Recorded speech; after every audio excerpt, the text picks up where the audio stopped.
Lily Valley growing all over the place over there. Oh, Yeah. We've got a few down here, Yeah. and a bunch along the side of the house there. This is the latest I've ever seen tiger lilies out. It's on mid-August, Right. and they're usually done by now. And those guys down by the tree, or the X tree, the former tree, are always about 2 to 3 weeks later in flowering than the ones in our backyard up there by the shed. Backyard's ones hardly ever flowered. I didn't fertilize them either. It's amazing how just being that far apart and down by the water can make three weeks difference in flowering.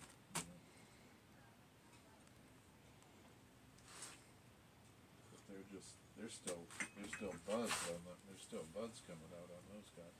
Not let alone flowers. There's still buds. They'll be flowering for another week at least. Yeah, I gotta get out down there, water down there, and fertilize. I gotta go to the restroom out. Yeah, well, we weren't gonna stay real long. I wanted to return that book and say hi. That's all right. We're not going anywhere. Well, actually, we are. We're going to take a little trip over to Rose City. We decided we'll stay We tonight. just came from there. We'll stay tonight. I got a 1 o'clock appointment at the hospital tomorrow. We got a couple of groceries from Rose City. Yeah, we came that way home from the fair, and Oh, you went to the fair? yeah, the Ogama County Fair. Did you hear Kim won second place for her First artwork? place. That's what First he place? was. Four Yeah. first place. 4 first places. Yeah. Wow. For what? I don't know. She I just know, I hollered gotta go at me there when and she see. went by. She's really into that acrylic stuff. Mm. The Michigan paint, the Michigan rock. Yeah, Josh likes the animals. That's what he likes to go see. Is all the Oh, does he? all the farm animals. Oh, me too. I think that's the best part. Yeah. But And we went to see some old buildings. Yeah, we did walk Oh, through that that little too. I village like doing today. Yep. Oh, I know what you mean, yeah. Yeah. Yep. So we did walk through there. So it was fun. I have a friend that lives across the road that goes to the right, that goes into the fairgrounds. Mm-hmm. Almost right across the road is the road that goes down to the river. Mhm. Right to the river. Mhm. I have a friend that lives down there. Well, he had all these Grandpa Bob, his grandpa, Right. would all the time he was growing up, from the time he was a baby, did VHS tapes of him. Uh-huh. And like at our house in Clio, his birthday or Christmas, and then up here, summer vacation up here and stuff like that. So he had all these. There were 11 of them to be exact. VHS tapes, and he wanted them on DVD. So I found a lady that lives almost where you're talking about. The county fair. Yeah, right down a little bit and across the road there. Close to a canoe rental. Yeah, there's a canoe rental sign, and her driveway's like almost right across from that. And so we had her transfer the VHS to DVD. Yep. And I've done several.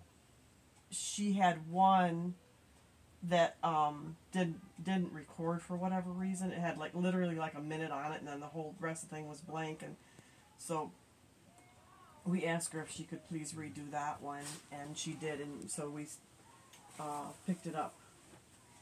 We were like I said, almost right across the street. Yeah. Before the fair, we picked it up from her. So yeah. So he's got DVDs of all. Yeah. I think I did about 10 of them. And my dad used to do a lot of video stuff with wildlife.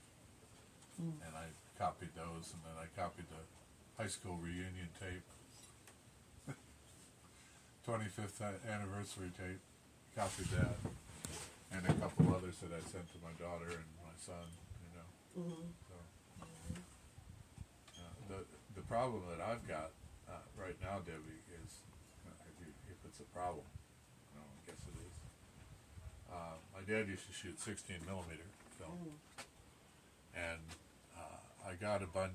I used to shoot 8 millimeter, and I had probably about I put them all on one CD or one DVD, just ongoing, just different subjects, so I didn't have to pay for, different, a whole bunch of them. So I've got like probably 3 or 4 DVDs that are old reels, 40 old reels of 8mm stuff that I had done, and that's fun. It's stuff you don't look at very often, Right.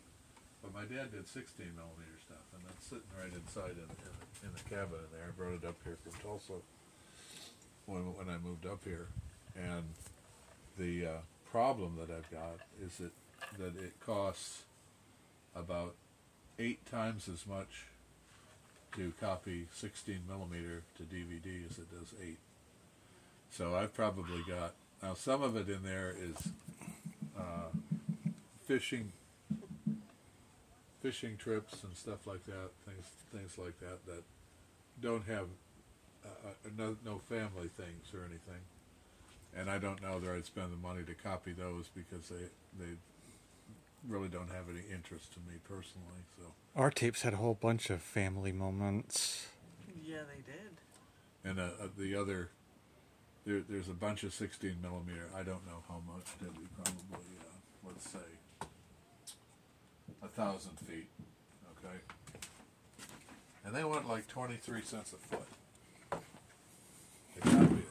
So we're talking about like $2,000. Holy moly! I mean, I thought what we did was expensive, Yeah. And, Yeah. well, I But it was worth it. Yeah, I know it was worth it. I too, got baby. I went around the bush on that one. I bought a copier. Oh, I got you. I bought this. It's called Wolverine is the name of the company. I don't have it anymore because I sold it. But I bought an 8mm to digitize, and you just sit there and it takes about 30 minutes to do a 50-foot little tape. And I bought it for $200 because it would have cost me at least $400 to get them copied. So